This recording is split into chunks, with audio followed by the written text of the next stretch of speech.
السلام علیکم ورحمۃ اللہ وبرکاتہ۔ معزز ناظرین، مسلمان شراب کیسے بیچ سکتا ہے یا نہیں بیچ سکتا؟ شراب کی بے تجارت کرنا، اس کی خرید و فروخت کرنا، یہ مسلمان کے لیے کیسے ہیں؟ معاشرے کے اندر تو ہم اگر دیکھیں، اپنے ارد گرد دیکھیں کہ شراب کی بے، اس کی سرپرستی، اس کو بیچنا ہی مسلمانوں کا کام ہے۔ لیکن یہ کس صورت میں اور کس کے ہاں جائز ہے؟ آیا یہ بے کرنا، اس کی تجارت کرنا ہمارے نبی علیہ الصلوۃ والسلام کے ہاں جائز ہے یا آپ کے ہاں ناجائز ہے؟ اور اس کے علاوہ کس کے ہاں یہ بے، اس کی تجارت کرنا، خرید و فروخت کرنا جائز ہے، وہ بھی ہم آپ کو بتاتے ہیں۔ یعنی ایک شکل اس طرح کی نکالی گئی ہے، گنجائش نکالی گئی ہے۔ تو ہماری جو بات تھی وہ اس پہ تھی کہ یا ایھا الذین آمنوا اطیعوا اللہ واطیعوا الرسول ولا تبطلوا اعمالکم۔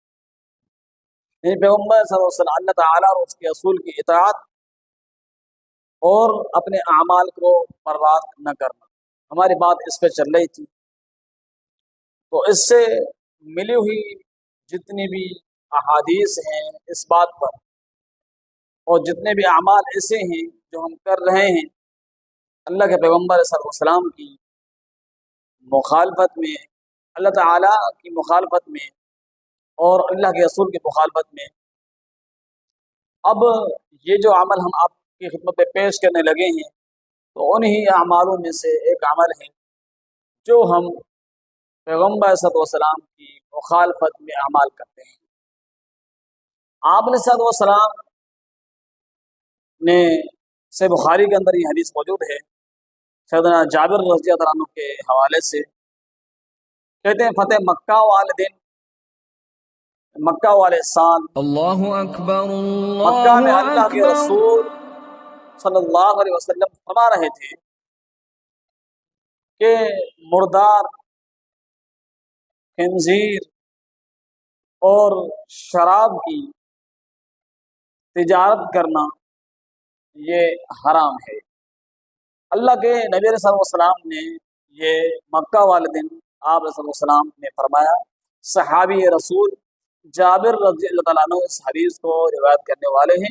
امام بخاری رحمۃ اللہ علیہ نے کتاب البیوع کے اندر اس روایت کو ذکر کیا ہے۔ اللہ کے پیغمبر صلی اللہ علیہ وسلم کہ ہاں یہ حرام ہے، اس کی خرید و فروخت کرنا، آپ نے اس چیز سے منع فرمایا ہے، اس کو حرام قرار دیا ہے، یعنی اس کی تجارت کرنا شراب کی۔ باقی اور دو چیزیں ہیں، مردار ہے، خنزیر ہے، اور اس کے ساتھ شراب بھی آپ نے شامل کیا ہے۔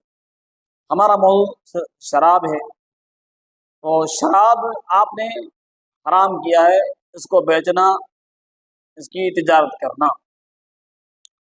اب اللہ کے پیغمبر صلی اللہ علیہ وسلم، کیونکہ کلام مجید کی یہ جو آیت ہے یہ ہمیں حکم دے رہی ہے اطیعوا اللہ و اطیعوا الرسول کا، اور اس کے بعد ولا تبطلوا اعمالکم، اور ہمیں ساتھ یہ آیت یہ بھی تنبیہ فرما رہی ہے، یہ بھی تنبیہ کر رہی ہے کہ اپنے اعمال کو ضائع نہ کرنا۔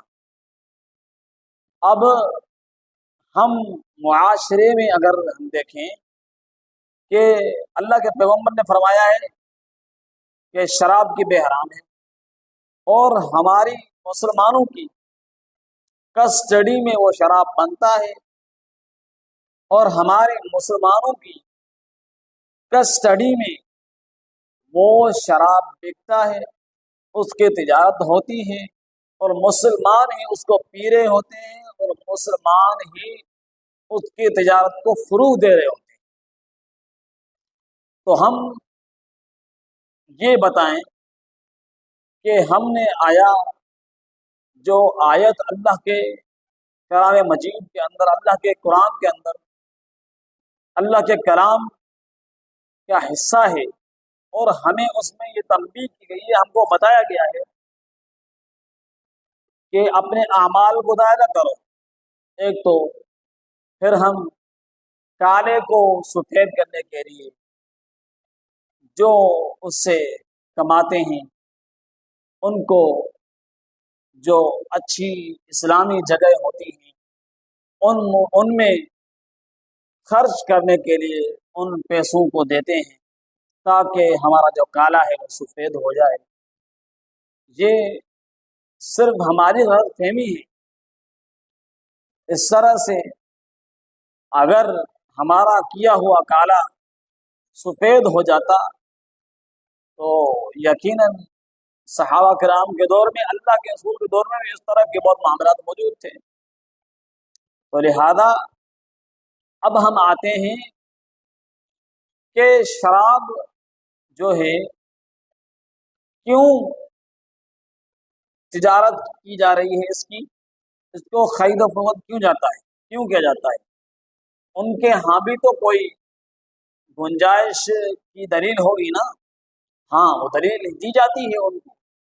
جب کاروبار کھولا جاتا ہے تو مفتیان سے فتویٰ لی جاتی ہیں، جو کرائے کے مفتی ہوتے ہیں ان سے فتویٰ لی جاتی ہیں۔ پھر وہ، کیونکہ اسلام میں تو اس کی کلی طور پر منع ہے، اسلام کہتا ہے کہ حرام ہے اس کی خرید و فروخت کرنا، لیکن کرائے کے جو مفتی وجود ہوتے ہیں وہ پھر اس کو فقہی مسائل کے اندر سے تلاش کرتے ہیں، اور فقہی مسائل کی طرف اب آئیں گے تو یقیناً وہاں پر آپ کو یہ شراب حلال ہوتے ہوئے نظر آئے گا، اس کی خرید و فروخت ہوتے ہوئے نظر آئے گی۔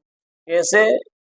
جیسے ہدایہ آخرین کے اندر، کتاب البیوع کے اندر ہی لکھا ہوا ہے، فقہ کی کتاب ہے، کیونکہ میں نے آپ کو بتایا کہ اسلام میں جو اس کے جائز ہونے کی مفتی، جو فقہ جو کرائے کے مفتی ہوتے ہیں، اور اسلام میں ان کو پتہ ہوتا ہے کہ یہ ناجائز ہے، تو وہ فقہ کا سہارا لیتے ہیں، تو پھر وہ اسی کتابوں، ان ہی فقہی کتابوں کا سہارا لیتے ہیں۔ تو پھر آئیے ہم آپ کو بتاتے ہیں، یہ جو شراب کے اڈے کھلتے ہیں پھر ان میں ایسے نہیں کھلتے، گورنمنٹ ہماری اس میں اجازت دیتی ہے، اس کے بعد جو ہے وہ مفتی صاحبان بھی، ان کا بھی حصہ ہوتا ہے ان کو گنجائش نکال کے دینے کا، اور اس اڈے کو چلانے والے تقریباً جو ہے اپنے آپ کو، ایسے لوگ ہوتے ہیں جو اپنے آپ کو مسلمان کہتے ہیں۔ وہ گنجائش کہاں بنتی ہے؟ وہ گنجائش فقہ میں بنتی ہے۔ اسلام میں شراب کو بیچنے کی کوئی گنجائش موجود نہیں ہے۔ اللہ کے پیغمبر صلی اللہ علیہ وسلم کی حدیث آپ کے سامنے میں نے رکھی، جس میں یہ واضح الفاظ ہیں، صحابہ رسول کہتے ہیں کہ آپ نے منع کیا، اس کی تجارت کرنا حرام ہے، تو لہذا گنجائش کی جو بات ہے وہ ہدایہ آخرین کے اندر، ہدایہ کی جلد نمبر 2 کے اندر کتاب البیوع میں یہ بات موجود ہے۔ وہ کہتے ہیں کہ کوئی مسلمان اگر کسی عیسائی کو شراب بیچنے کی ترغیب دے تو یہ جو کام ہے یہ جائز ہے، یعنی وہ شراب کی بیچنے کی ترغیب کسی عیسائی کو کب دے گا؟ ہر مسلک کے اندر شراب حرام ہے، اور وہ ترغیب کب دے گا؟ جب وہ اس کے بیچنے کو حلال سمجھے گا، تب جا کے کسی اور کو خود بھی، مطلب وہ خود بھی اس عمل کے اندر ملوث ہے، اس کے حلال کرنے کے اندر وہ خود بھی اس چیز کو جائز سمجھتا ہے اور اس کے اندر وہ ملوث ہے۔ تو لہذا فقہ کے اندر ہی شراب کو، اس کی تجارت کو جو ہے کرنا اور اس کی خرید و فروخت کو فروغ دینا فقہ کے اندر ہی جائز ہے۔ مطلب امام ابو حنیفہ کے نزدیک صاحب ہدایہ نے لکھا ہے کہ یہ جائز ہے، معنی فقہ کے اندر ہی جائز ہے، کیونکہ فقہ جو ہے امام ابو حنیفہ رحمۃ اللہ علیہ کی طرف سے ہی ایجاد ہوئی ہے، اور انہی کی طرف سے زیادہ فقہی مسائل کو بیان کیا گیا ہے اسلام سے ہٹ کر، تو لہذا فقہ کے اندر شرائع